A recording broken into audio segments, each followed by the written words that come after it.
सबको मेरा नमस्ते। सीबीएसई कक्षा 10वीं परीक्षा हेतु उपयोगी हिंदी पाठ्य पुस्तक क्षितिज भाग 2 काव्य खंड में से कवित्त सवैया इसका अध्ययन करने जा रहे हैं। इसमें पाठ के कठिन शब्द, व्याख्या, शब्दार्थ और प्रश्नोत्तर का चिंतन करेंगे। इसे स्वर दिया है डॉक्टर गजानंद आर्य ने। कवि का नाम देव, उनका पूरा नाम है देवदत्त द्विवेदी, पर कविता लिखते हैं वो देव के नाम से। इनका जन्म 1673 इटावा उत्तर प्रदेश में हुआ और मृत्यु 1767 में। इनकी रचनाएं हैं रसविलास, भाव विलास, काव्य रसायन, प्रेम तरंग, सुख सागर तरंग। अन्य भी ग्रंथ हैं जिसको आप अपने पाठ्य पुस्तक से देख सकते हैं। श्रृंगार रस, भक्ति और वैराग्य की भावना, दरबारी संस्कृति का छाप यहां पर आप देख सकते हैं। ये शब्द जो है यहां पर छाप है,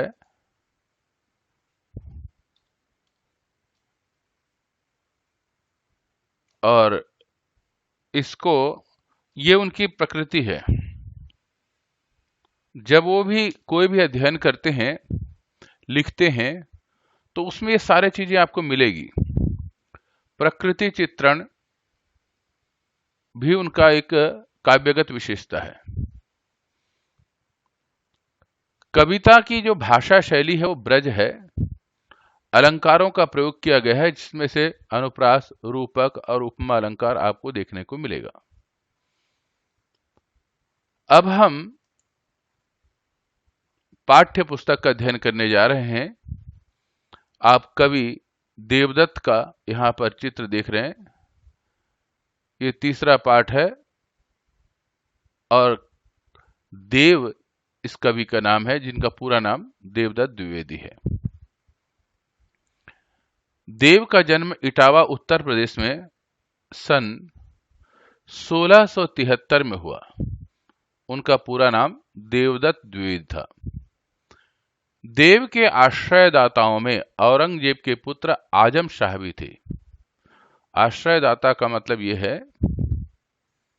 कुछ राजा अपने दरबार में कवि रखते हैं जिससे उनसे काव्यगत या साहित्यगत विशेषताओं को, आवश्यकताओं को पूरा करते हैं। तो देवदत्त जो थे आजम शाह के पास कवि थे, परंतु देव को सबसे अधिक संतोष और सम्मान उनकी कविता के गुणग्राही आश्रयदाता भोगीलाल से प्राप्त हुआ। आजम शाह के पश्चात भोगीलाल के पास भी रहे। उन्होंने इनकी कविता पर रीझ कर का मतलब खुश होकर लाखों की संपत्ति दान की। उनके काव्य ग्रंथों की संख्या 52 से 72 तक मानी जाती है। उनमें से रसविलास, भाव विलास, काव्य रसायन, भवानी विलास आदि देव के प्रमुख ग्रंथ माने जाते हैं। उनकी मृत्यु 1767 में हुई। देव रीति काल के प्रमुख कवि हैं। रीति काल हमारे साहित्य को कई कालों में बांटा गया है, उनमें से एक रीति काल है। रीतिकालीन कविता का संबंध दरबारों, आश्रयदाताओं से था। इस कारण इन्हें दरबारी संस्कृति का चित्रण अधिक हुआ। दरबारी का मतलब यह है, राज दरबार में जो भी बातें होती थी या उनको जो पसंद था यही लिखते थे। देव भी इसे अछूते नहीं थे, क्योंकि वे इस प्रभाव से जब भी मुक्त हुए, उन्होंने प्रेम और सौंदर्य के सहज चित्र खींचे। अपनी कविताओं में प्रेम और सौंदर्य के विषय में उन्होंने लिखा। आलंकारिकता और श्रृंगारिकता उनके काव्य की प्रमुख विशेषताएं हैं। उनकी कविताओं में अलंकार भी मिलेंगे और श्रृंगार रस भी मिलेगा। शब्दों की आवृत्ति के जरिए नया सौंदर्य पैदा करके उन्होंने सुंदर ध्वनि चित्र प्रस्तुत किया। ध्वनि चित्र का मतलब होता है उस शब्द से जो ध्वनि निकलती है वो आपके मानस पटल पर एक चित्र को अंकित करता है, इसीलिए ध्वनि चित्र है। यहां संकलित, संकलित का मतलब इकट्ठा किया हुआ, कवित्त सवैयों में से एक और जहां रूप सौंदर्य का अलंकारिक चित्रण को देखने को मिलता है, वहीं दूसरी ओर प्रेम प्रकृति के प्रति कवि के भावों का अंतरंग अभिव्यक्ति भी। अंतरंग अभिव्यक्ति का मतलब है मन के अंतर पटल में जाकर के अब जो भावनाएं सुंदर निकलती हैं उसको काव्यगत विशेषताओं में संरचना करना। पहले सवैये में कृष्ण के राजसी रूप सौंदर्य का वर्णन है और उस युग की सामंती वैभव झलकाता है। कृष्ण के बहाने तत्काल लोग सामंत कैसे रहते थे इसका वर्णन किया है। दूसरे कविता में बसंत को बालक के रूप में दिखाकर प्रकृति के साथ एक रागात्मकता का संबंध अभिव्यक्ति हुई है। प्रकृति के सौंदर्य बसंत पे बहुत सारी कविताएं लिखी गई हैं, लेकिन देव की रचना में इससे भिन्न नहीं मिलता है। आमतौर से बसंत की मादकता का वर्णन किया जाता है, यहां पर बालकपन का वर्णन किया गया है। तीसरे कवित्त में पूर्णिमा की रात में चांद तारों से भरे आकाश की आभा का वर्णन, आभा का मतलब सुंदरता। चांदनी रात की कांति को दर्शाने के लिए देव दूध में फेन जैसे पारदर्शी बिंब बनाने में लगे हैं। पारदर्शी का मतलब होता है आर पार दिखने वाला, और बिंब का मतलब होता है एक छाया चित्र है जो उनकी काव्य कुशलता का परिचायक है। सवैया। आप यहां कृष्ण का सौंदर्य रूप देख रहे हैं जिसे कवि ने अपने शब्दों में निबद्ध किया है। यहां पर आप पायल से लेकर के वस्त्र, हार, मुकुट, ये सब यहां पर देखने को मिलेगा। पायनी नुपुर मंजू बजे, पैरों में, पायनी पैरों में, नुपुर पायल, मंजू सुंदर, सुंदर बज रहा है। कटी किंकणी, कमर में एक करधनी होती है जिसको पहनने पर उसमें छोटी छोटी सुंदर घंटियां होती हैं। चले तो उसकी सुंदर आवाज आती, छोटे छोटे बालकों को पहनाया जाता है। इससे माताओं को पता रहता है कि उनका बालक कहाँ भी है। साथ में बच्चे का जो सुंदर चाल है, उसकी जो मधुर ध्वनि है, वो उसका भी आनंद आता है। सांवरे अंग लसय पटपीत, सांवरे कृष्ण, सांवले थे ना, सांवरे, सांवरे कहा जाता है उनको, कृष्ण को। लसय सुशोभित हो रहा है, पटपीत, पट माने वस्त्र, कैसे, पीले, पीला वस्त्र जो है सुंदर सुशोभित हो रहा है। हुल से बनमाल सुहाई, और उनके शरीर पर जो बनमाला है ये सुशोभित हो रहा है, एकदम आत्मविभोर कर देता है इस सौंदर्य को देख करके। हुलसे का मतलब है सुशोभित हो रहा है या विभोर कर दे रहा है। माथे किरीट, माथे पे आप ये देखेंगे मुकुट है। बड़े दृग चंचल, आंखें जो है बेहद चंचल, क्योंकि बालकों का वर्णन है। मंद हंसी, हल्की हल्की मुस्कुराहट है। मुख चंद जुनाही, और चंद्रमा जो है, चंद्रमा की चांदनी की तरह मुख, चेहरा जो है, चेहरा रूपी चांद जो है एकदम सुशोभित हो रहा है। चंद्रमा की चांदनी की तरह चेहरा सुशोभित हो रहा है। जय जग मंदिर दीपक, ऐसा लग रहा है कि संसार एक मंदिर है और उसमें एक सुंदर सा दिया जल रहा है, और वो दिया कौन है? श्री ब्रज दुल्हा, ब्रज के दूल्हा देव सहाई। देव जो है ये कह रहे हैं, देव कवि का नाम है, और वो देव के रूप में, देवता के रूप में सुंदर सुशोभित हो रहे हैं। वहां पर अब दूल्हा जो है जग में दीपक की भांति जग के मंदिर में सुशोभित हो रहा है। अब हम दूसरे कविता को पढ़ने जा रहे हैं जिसका नाम है कवित्त, और कवित्त में बसंत ऋतु का सुंदर वर्णन किया गया है। देखिए प्रकृति का सुंदर चित्रण है। आप यहाँ चित्र में देख सकते हैं कि मोर है, एक छोटा सा बालक है बसंत के रूप में जिसे वर्णन किया गया है। यहाँ कोयल है, यहाँ पर आप ये देखेंगे पुष्प है। इस सारे प्रकृति के सौंदर्य का वर्णन का अद्भुत नमूना है। देव ने एक वसंत को छोटे से बालक के रूप में चित्रित किया गया है। वैसे वसंत को आमतौर से लोग कामदेव का सुंदर यौवन रूप का वर्णन करते हैं। तो क्या कह रहे हैं, डार द्रुम पलना बिछौना। बसंत का के लिए क्या है, डार डाल पेड़ के जो डाले हैं, द्रुम पेड़ के जो डाले हैं वो पलना बने हुए हिलते रहते हैं ना बसंत में। बिछौना नव पल्लव, नए नए पल्लव माने पत्ते, जो नए नए पत्ते आए हुए हैं और बसंत रूपी बालक के लिए वो बिछौना है, प्रकृति का वर्णन है। सुमन झिंगोला, सुमन माने फूल, उन दिनों में फूल खिले हुए हैं, तो ऐसे लग रहा है कि वो सारे फूलों का सुशोभित बना हुआ एक सुंदर वस्त्र है। आमतौर से छोटे छोटे बच्चों को खुला खुला कपड़ा पहनाते हैं, जिसको कई लोग झबला भी कहते हैं, कुर्ता भी कहते हैं। सोहे तन छवि भारी दे, और वो शरीर पे इतना सुशोभित हो रहा है। पवन झुलावे, बालक को जो है बसंत रूपी बालक को पवन झूला झुला रहा है। की कीर, की अब मोर, और जो है कीर तोते बरतावे उससे बातचीत कर रहे हैं। किससे, देव कह रहे हैं कि बसंत से बातचीत कर रहे हैं। जैसे औरतें या छोटे छोटे बच्चे बात करते हैं, ऐसी चिड़िया उससे बात कर रही हैं। कोकिल, कोयल क्या कर रहा है, हलावे झूला हुलसावे कर तारी दे। और कोयल जो है ऐसे हाथ से झूला झुलाते हैं, ऐसे हलावे हिला रहा है उसका झूला को।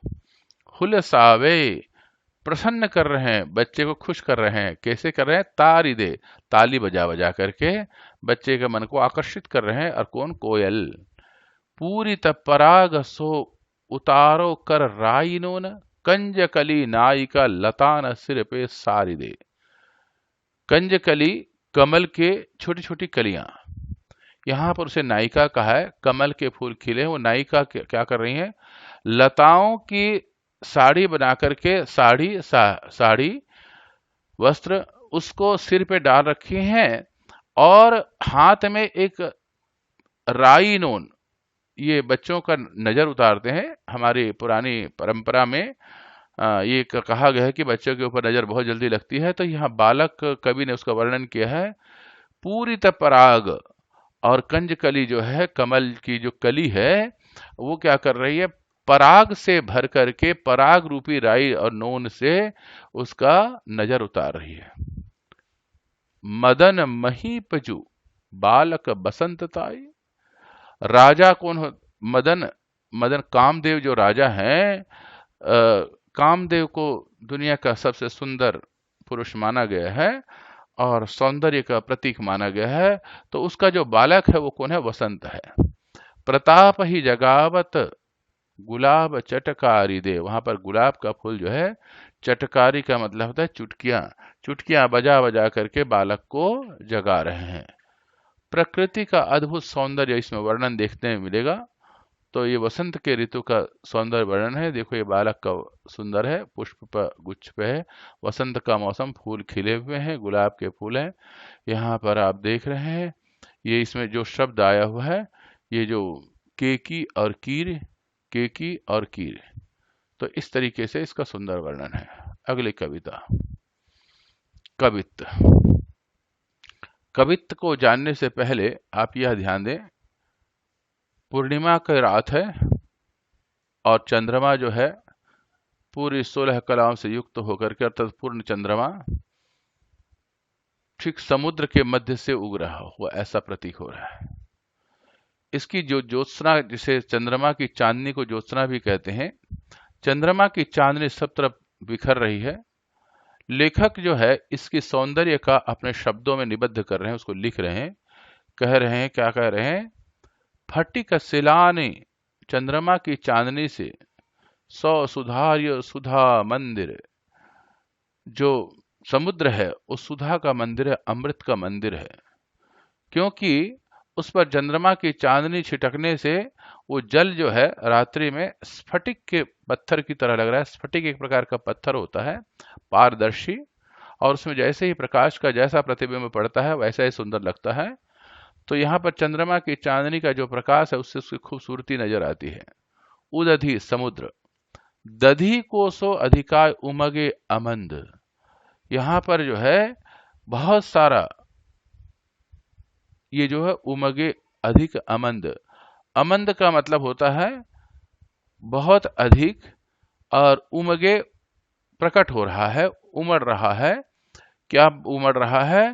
कह रहे हैं उदधि, समुद्र जो है दही की तरह लग रहा है, जैसे दही का बहुत सा दही हो और वह एक साथ उसके सौंदर्य को बढ़ा, जैसे दही पैदा हो गया हो चंद्रमा की चांदनी से। बाहर ते लो भीति न दिखावे देव, देव देव ऋषि का, सॉरी, कवि कहते हैं, देव कवि का नाम है। बाहर से भीतर तक की, बाहर से लेकर के भीतर तक की एक भीति, भीति का मतलब होता है दीवार, ऐसा नजर आ रहा है। दूध को सो फे न फैलियो, और जो समुद्र के अंदर बड़े बड़े लहरें आ रहे हैं उसमें झाग जो उत्पन्न हो रहा है, तो चंद्रमा की चांदनी से वो दूध का फेन लग रहा है, और ऐसा लग रहा है कि आंगन फरस बंद, धरती का जो आंगन है और फर्श जो है दूध के फेन से फैल गया हो। तारा सी तरुणी तामे ठाड़ी, उस जल में तारा को तरुणी कहा गया है। तरुणी माने युवती, तारा रूपी युवती उसमें बीच में खड़ी है, और समुद्र के जल में हिलने से उसका ऐसा लगता है कि झिलमिल झिलमिल करे, उसके वस्त्र की सुंदरता जो है उसकी बढ़ जा रही है। मोतिन की ज्योति मिलो मल्लिका को मकरंद, और यहाँ कर कहा है मोती, मोतियों की ज्योति है, और मल्लिका पुष्प का नाम है, और पुष्प एक फूल का जो मकरंद, मकरंद फूलों की जो खुशबू होती है, परागकण, उसे मकरंद कहा जाता है। तो मोतियों की माला है और मकरंद की खुशबू खुशबू है। आरसी में अंबर की आभा से उजारी लगे, आरसी कहते हैं शीशा को जिसमें चेहरा देखते हैं। अंबर, अंबर कहते हैं आसमान, आसमान जो है शीशा है, उसमें उसकी जो आभा है, सुंदरता है, उजियारी लगे, क्योंकि आसमान में पूर्ण चंद्रमा है, तो बिल्कुल शीशे की तरह एकदम साफ और स्पष्ट है, उजियारी एकदम साफ स्पष्ट है, उज्जवल है। प्यारी राधिका को प्रतिबिंब सो लागत चंद, चंद माने चांद, चांद जो है उस आसमान में ऐसे लग रही है जैसे प्यारी राधिका जो है खड़ी है और प्रतिबिंबित हो रही है। कवि ने यहाँ पर चंद्रमा को राधा के रूप में वर्णन किया है, और इस प्रकार काव्य की सुंदर विशेषताएं हैं। अगर आप इस काव्य के अगर कोई भी प्रश्नोत्तर जानना चाहते हैं तो अभी हम उसका वर्णन करने जा रहे हैं।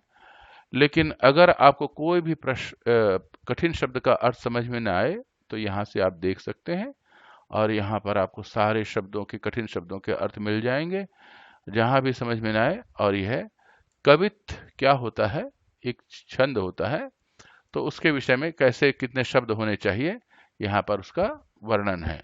तो कवित्व कैसे बनाया जाता है इस प्रकार का वर्णन है। अब हम पाठ के प्रश्नोत्तर के विषय में चर्चा करने जा रहे हैं। पाठ्य पुस्तक के प्रश्नोत्तर।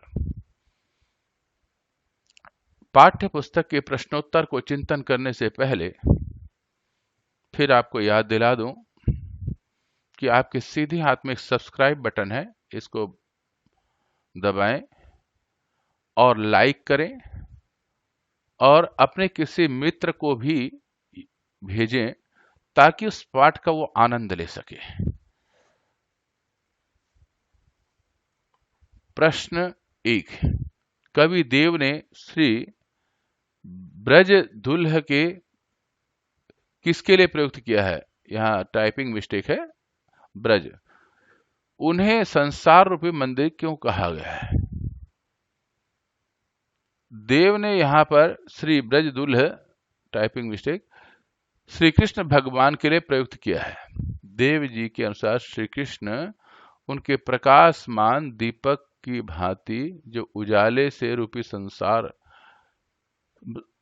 उजाले से संसार रूपी मंदिर का अंधकार दूर करते हैं, अर्थात उनके सौंदर्य के अनुपम छटा सारे संसार को मोहित कर देती है। प्रश्न नंबर 2, पहले सवैये में उन पंक्तियों को छांट कर लिखिए जिसमें अनुप्रास और रूपक अलंकार का प्रयोग हुआ है। अनुप्रास अलंकार, कटी किंकिणी के धूनि मधुरा, इसमें क वर्ण की आवृत्ति है इसलिए अनुप्रास अलंकार है। यहाँ सांवरे अंगलसय पट पीत हिये हुलसे बनमाल सुहाय, अब प व और ह ये तीनों वर्ण की आवृत्ति बार बार होने से यहाँ पर अनुप्रास अलंकार है। मंद हसी मुखचंद जुनाई, इस पंक्ति में श्री कृष्ण के मुख की प्रसन्नता चंद्रमा से की गई है। उपमेय में उपमान का अभेद आरोप है इसीलिए यहाँ पर रूपक अलंकार है। जय जग मंदिर, संसार की समानता मंदिर से की गई है। उपमेय में उपमान का अभेद आरोप है इसीलिए यहाँ पर रूपक अलंकार है। अलंकारों के विषय में और अधिक जानना चाहते हैं तो आप डिस्क्रिप्शन जो आप देख रहे हैं ये वीडियो, इसके नीचे में यहाँ पर डिस्क्रिप्शन है, वहां पर अलंकारों के विषय में वर्णन किया गया है, उसको क्लिक करें और अलंकार के विषय में और अधिक जानें। प्रश्न नंबर 3, इन पंक्तियों में काव्य सौंदर्य का स्पष्ट कीजिए। पायन नुपुर मंजु बजे कटि किंकिण के धूनि मधुराय, सांवरे अंग लसय पटपीत हिये हुलसे बनमाली सुहाय। प्रस्तुत पंक्तियों में देवदत्त द्विवेदी ने के सवैया से ली गई है और देव के द्वारा श्री कृष्ण सौंदर्य का बखान किया गया है, वर्णन किया गया है। देव कहते हैं कि श्री कृष्ण के पैरों में पड़ी हुई पायल बहुत मधुर ध्वनि दे रही है। कमर में पड़ी हुई तगड़ी कमरबंध में मधुर ध्वनि उत्पन्न हो रही है। इसमें छोटे छोटे घुंघरू होते हैं जिसके कारण मधुर ध्वनि होती है। श्री कृष्ण के सांवले शरीर पर पीतांबर वस्त्र सुशोभित हो रहा है।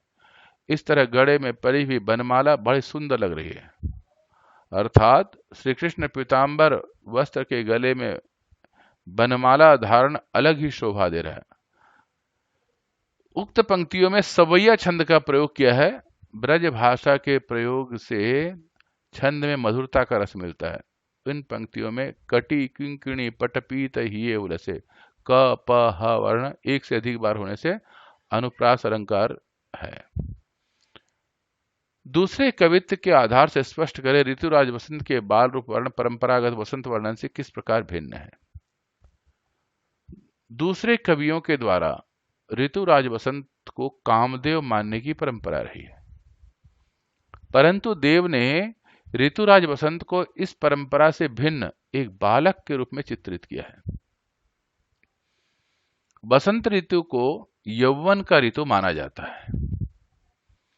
कवि इसके यौवन की मादकता और प्रखरता का भरपूर होने का कारण इसको मादकता के रूप में चित्रित करते हैं, परंतु इसके विपरीत, इससे उल्टा देव ने इसे बालक के रूप में चित्रित कर परंपरागत रीति से भिन्न जाकर के कुछ अलग किया है। बसंत ऋतु का वर्णन करते हुए परंपरागत कवि प्रकृति के विभिन्न उदाहरणों के द्वारा फूल, पेड़, वर्षा, तितली, ठंडी हवा, भौरे, विभिन्न तरह के पक्षियों का चित्रण कर उसके सौंदर्य व मादकता को सुंदर रूप प्रदान करते हैं, परंतु इसके विपरीत देव ने प्रकृति का चित्रण ममतामयी के रूप में किया गया है। प्रकृति में बालक बसंत जो है गोदी पे बैठा हुआ है, प्रकृति रूपी मां के गोदी पर। बसंत ऋतु के परंपरागत वर्णन में सभी बसंत का आगमन से उल्लास से भरपूर दिखाई देते हैं, परंतु स्वयं उल्लसित न होकर बालक को प्रसन्न करने में लीन है। यहां पर ये जो शब्द है उल्लसित शब्द है।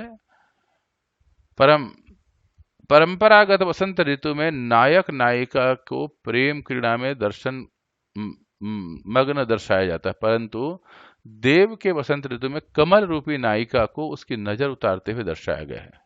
प्रश्न 5, प्रात ही जगावत गुलाब चटकारी दे, इस पंक्ति का भाव स्पष्ट कीजिए।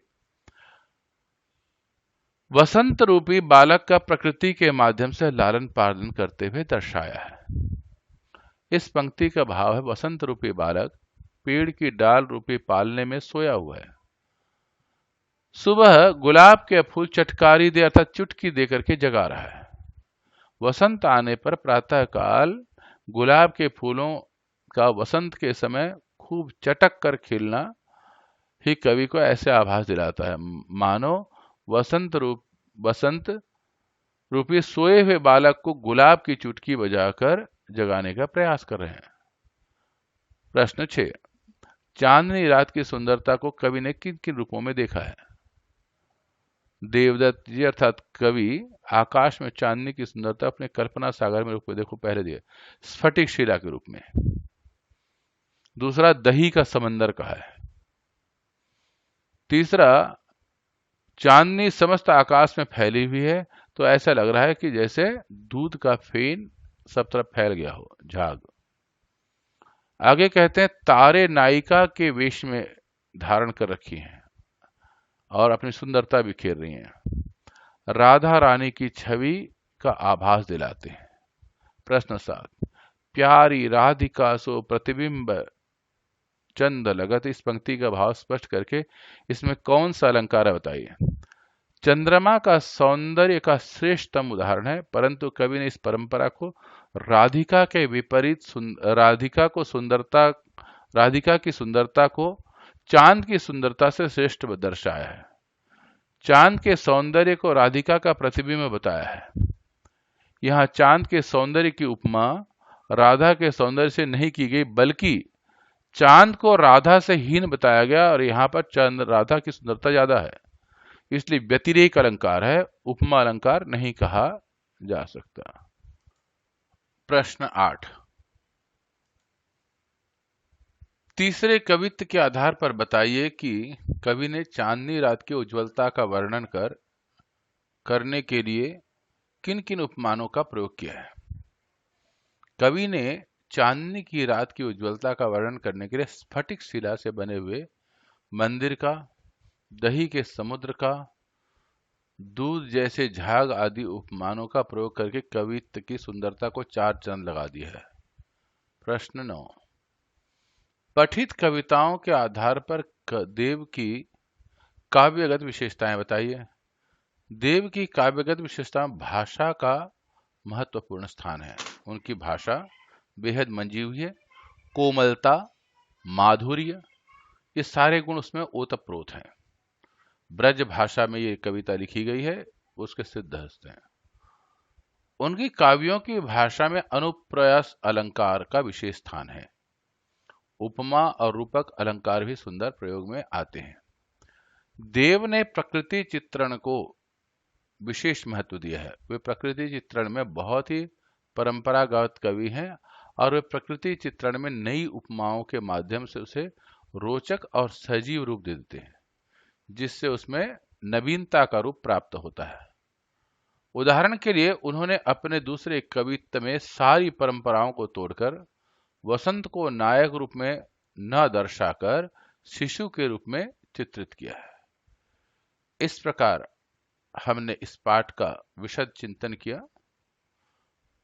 अगर आपको पसंद आया तो आप लाइक बटन दबाइए, सब्सक्राइब बटन दबाइए और अगले पाठ आपको सब्सक्राइब बटन दबाने से स्वतः ही प्राप्त हो जाएगा।